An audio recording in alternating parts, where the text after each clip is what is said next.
Hey, Madam President. Senator from South Carolina. Thank you. Good to see you back. Good to be back. Thank you for the inquiries about my well-being to all my colleagues. I appreciate the good wishes and the phone calls and the food, and I made it. I think the worst is behind me. I want to reinforce a simple message. If you haven't been vaccinated regarding the COVID problem, you need to get vaccinated. I've been vaccinated, and I got COVID anyway. A couple of really bad days, but I'm doing better, and I feel on the mend, and I'm confident if I hadn't had the vaccine, it'd have been a lot worse. So in my state, about 50% of the people are still unvaccinated. Just for your own good and the good of our state, I would urge you to consider getting vaccinated. I think the vaccine is safe and it works, and it certainly, I'm glad I had it, and the sooner we can get to herd immunity through vaccinations and other means, the better off we'll be. So to all my colleagues and people back home, thank you for the kind words and the inquiries. Now, but we're back at work, and I'm glad I was able to make this debate. I think this is a debate worth having. We just passed a $1 trillion infrastructure bill. The presiding officer, Senator Sinema from Arizona, was one of the architects of the bill. Congratulations. I voted for it because it made sense to me. We've been talking about infrastructure here for 5 or 10 years. And this $1 trillion package, 550 of new spending, which I believe to be paid for, goes into ports, roads, and bridges, and rural broadband. 19 Republicans voted for it. I'm hoping we can make it reality and get it to President Biden's desk, because I think infrastructure is much needed, and we were finding bipartisanship in that space. Now we're moving on to something completely different. I dare say radical. Right after the majority was seized by the Democratic Party, you pushed through a $1.9 trillion package. It had a lot to talk about COVID, but most of it wasn't related to COVID as we know it, after we'd worked together on $4 trillion of spending. Now, this budget resolution is proposing $3.5 trillion of additional spending, and we'll talk about how that affects you, the public, here in a minute. But the first thing I want you to know, it's not $3.5 trillion. That's not accurate. When you look at the increase in public debt and the authorization of new discretionary spending, it's at least 4.2. So it's not $3.5 trillion, it's over $4 trillion. First thing you got to do is be honest with the product you're selling. This will cost well over $4 trillion if fully implemented. What else does this bill do that people in this body need to know about? It changes the rule regarding emergency spending. Right now, we can spend through an emergency basically unlimited money and not have to worry about offsets and all that good stuff, because it's truly an emergency. But you need 60 votes to declare something an emergency.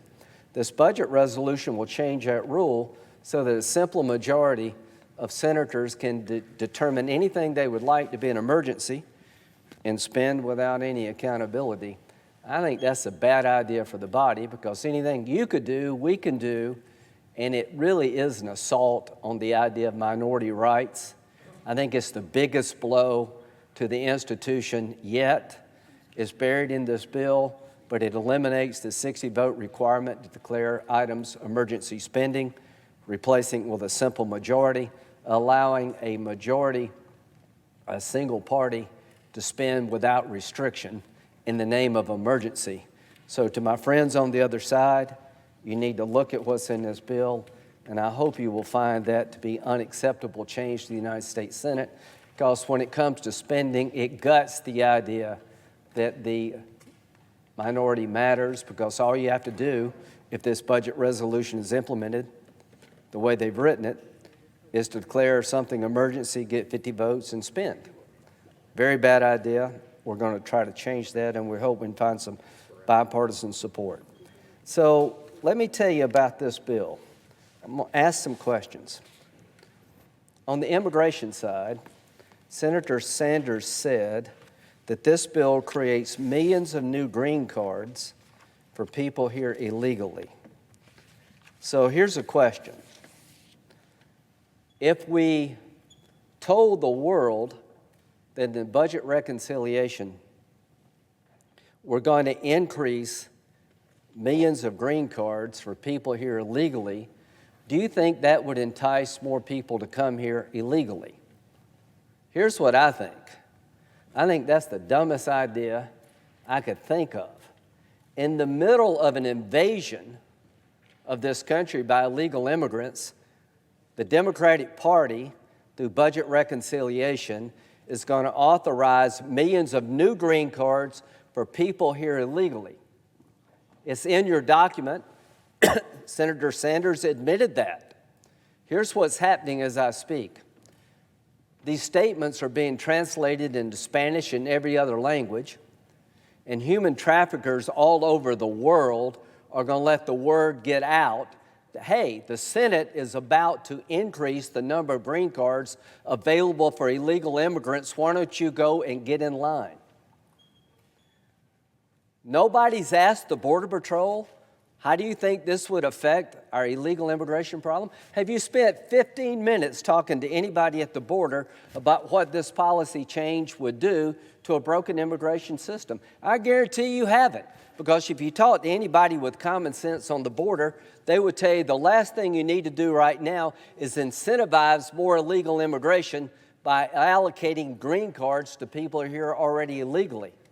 What's happened in the last 6 months? A 262% increase compared to last year. Does any Democrat have any idea what's happening here? Have any of you came to the floor to explain to the American people what the hell's going on at the border? You don't have a clue. You don't care.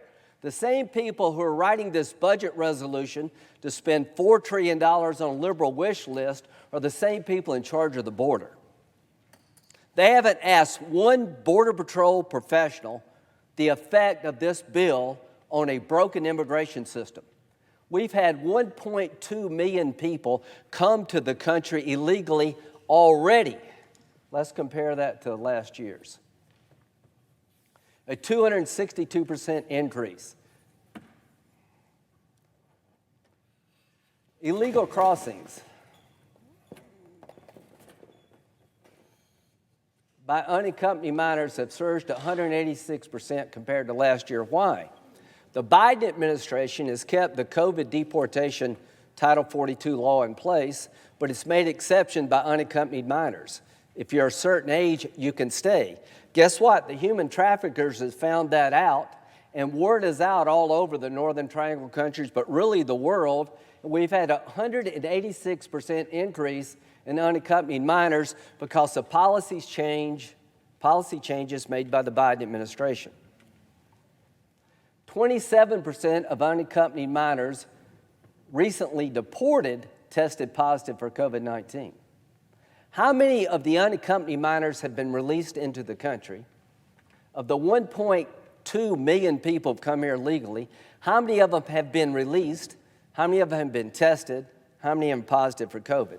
Nobody knows these numbers because nobody seems to have a clue of what to do about it.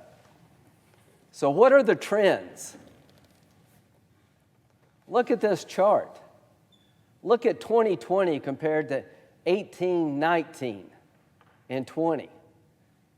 An explosion of illegal immigrants. 1.2 million almost year to date. In 2020, we had 458,000.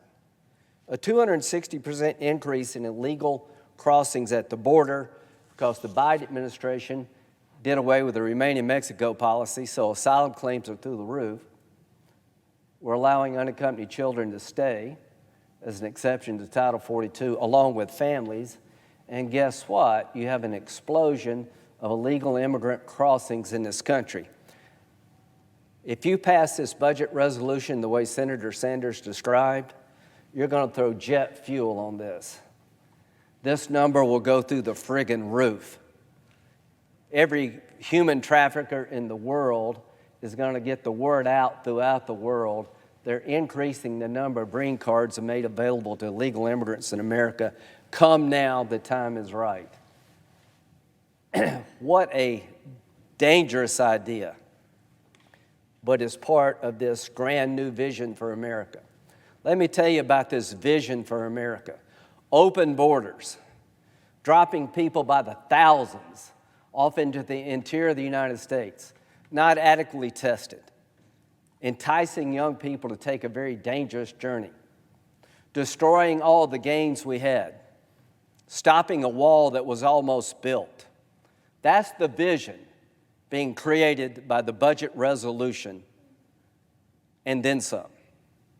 The idea of increasing green cards for illegal immigrants already here will make these numbers explode beyond what they are already exploding. Only God knows. Has anyone told you the price at the pump? Has anybody mentioned to you on the other side, what is the cost of this bill when we implement climate change reforms to you as a consumer? Senator Markey, who's a very passionate believer in climate change, said the Green New Deal is part of the DNA of this bill. Senator Sanders is an avowed socialist, one of the most honest people in this building. Senator Sanders' vision for the last 20 and 30 years is in this budget resolution. This budget resolution is a dream for those who want to socialize America. It's a nightmare for working people. How much has gas prices gone up in the last 6 months? $1. Here's what I think. If you implement the provisions of this budget resolution regarding climate change, you're declaring war on the internal combustion engine. You're going to shut down coal-fired plants in rural America. The question I have for my Democratic colleagues, how much will gas prices go up if this bill becomes reality? How much will your heating bill go up because you shut down supply? How has there been an increase of $1 at the pump? Policy matters. I dare say that if this bill ever is implemented, you're going to double gas prices. I hope you're listening out there, America. If they implement this radical transformation of our energy economy, you're going to have a dramatic increase of gas prices and heating prices. This is the worst thought-out idea I've ever seen. They're just throwing every liberal idea and hope it sticks to the wall, and their whole reason for being on the left is in this bill. There's a border-adjusted carbon tax proposal floating around out there. What does that mean to you? What the hell is a border-adjusted carbon tax? The best I can understand, it's going to be a tax on products coming into the country because the way the product was made is not sufficiently green enough. So they're going to charge for that product, put a tax on it at the border. Guess what? That's going to increase the cost of whatever good we're talking about. And where do you think that cost goes? It goes to you. This is the most inflationary idea I've ever seen. We've had 5.4% increase in inflation recently, wiping out all the gains in the economy. How could that be? You're spending money like drunken sailors, and if this bill ever becomes law, if it's ever implemented, and there's a border-adjusted carbon tax, it's going to be passed on to the consumer. If you're on a fixed income, this whole idea is a nightmare for you because your gas prices are going to go up, your heating bill is going to go up, and all the things that they're going to make for free will create an inflationary effect. The size of the government is going to increase dramatically. Interest rates will have to go up. So if you own a home, you drive a car, you breathe air, get ready for more taxes and more spending. All I can say is that I believe in climate change, and I'd like to have a rational approach to solving the problem. But this is not rational. This is partisan. And this $4.2 trillion bill, it's not $3.5, is going to lead to a wave of illegal immigration, the likes of which you've never seen before, a 262% increase in the last 6 months. If this bill, this idea ever becomes reality, you can double that. If this bill ever becomes reality, a $1 increase in gas prices are going to be the good old days. If they shut down all the coal-fired plants without any way to replace it other than a bunch of BS, good luck with a heating bill. They're going to change your country. It's going to be more like Venezuela and less like America. This idea is going to be paid for by taxing the rich is a bunch of BS. If you took the entire wealth of the 1%, including their cars and their dogs, it's less than half we need to deal with the entitlement problems we already have. And you're growing exponentially the size of government. More government to pay for. Eventually, interest rates are going to have to go up. You're putting in motion, I think, the demise of America as we know it. You're putting in motion a government that nobody's grandchild can ever afford to pay.